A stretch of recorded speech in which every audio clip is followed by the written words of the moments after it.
After death, some relatives were not given all their loved ones' belongings back. They suspect they were burned in spite of having been quarantined. After death, some relatives were so concerned about what had occurred that they reported the death to the police.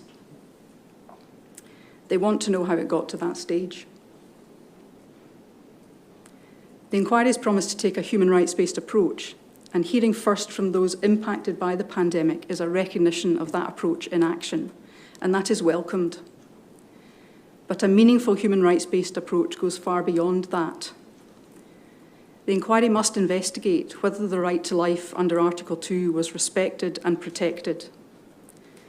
We anticipate the inquiry will hear that people were pressured to agree to do not resuscitate notices, that people were not resuscitated even though no such notice was in place, that residents may have been neglected and left to starve,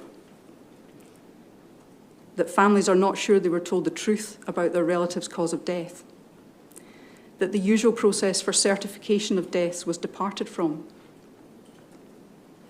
The inquiry must investigate potential violations of Article 3, the prohibition on torture, inhuman and degrading treatment.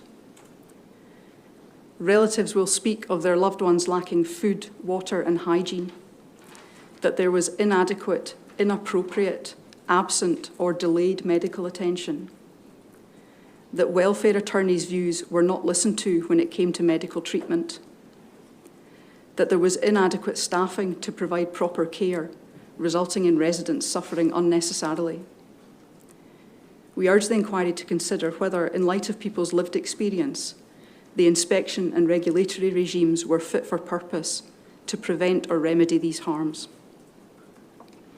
And the inquiry must also consider the impact of the restrictions that were put in place in care homes on the rights of residents and their loved ones to a family life under Article 8. We expect the evidence will demonstrate that no proper efforts were made towards maintaining relationships and that people's health declined as a result.